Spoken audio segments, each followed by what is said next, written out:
Hello students, welcome to इस channel. यहाँ पर आप देखिए, आपको तीन बहुत ही इंपॉर्टेंट कंपाउंड दिए गए हैं और इनमें क्या करना है, हमको एसिडिक स्ट्रेंथ ऑफ प्रोटॉन्स को अरेंज करना है। तो देखो, प्रोटॉन्स ये दिए हुए हैं हमको कंपाउंड से जो ब्लू कलर से अटैच्ड है, ठीक है। इनकी एसिडिक स्ट्रेंथ हमको अरेंज करना है। तो यहाँ पर आप एक चीज़ देखो कि दो ऑक्सीजन एटम फर्स्ट वाले में है, सेकंड वाले में ऑक्सीजन सल्फर है, थर्ड वाले में ओनली सल्फर है। तो यहाँ पर कॉन्जुगेट बेस का पहले आपको कंसेप्ट क्लियर होना चाहिए। अगर मैं बात करूँ किसकी, थर्ड वाला कंपाउंड ले लेता हूँ मैं, इसमें ये प्रोटॉन है, ठीक है। अगर ये प्रोटॉन लॉस होगा इस तरीके से तो इसका कॉन्जुगेट बेस क्या बनेगा, कॉन्जुगेट बेस आपका ये बनेगा, ठीक है। आफ्टर प्रोटॉन रिमूवल जो नेगेटिवली चार्ज स्पीसीज होती है वो क्या होती है, कॉन्जुगेट बेस।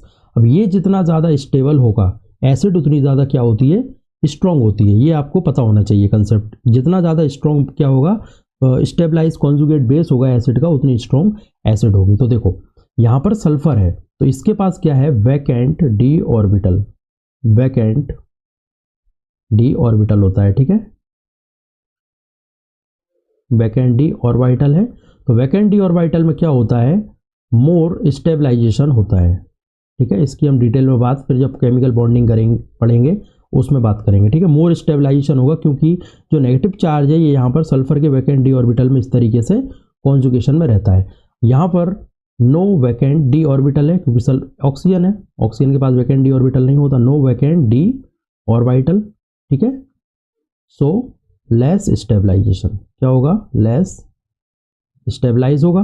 तो ऑर्डर क्या जमेगा एसिडिक स्ट्रेंथ का, फर्स्ट सबसे कम एसिडिक, उससे ज़्यादा सेकंड और उससे ज़्यादा थर्ड। अब अगर इसी क्वेश्चन में आप नॉलेज लगाओ इंडक्टिव इफेक्ट का तो उसके अकॉर्डिंग तो फर्स्ट वाला सबसे ज़्यादा होना चाहिए, लेकिन वो रॉन्ग हो जाएगा आपका, ठीक है। तो यहाँ पर आपको ये कॉन्जुगेट बेस जो है उसके स्टेबलाइजेशन का कंसेप्ट लगाना है। और देखो प्रॉब्लम्स इस लॉजिक पे बहुत सारी बन सकती हैं, आपको सिर्फ सल्फर और ऑक्सीजन का ये कंसेप्ट पता होना चाहिए।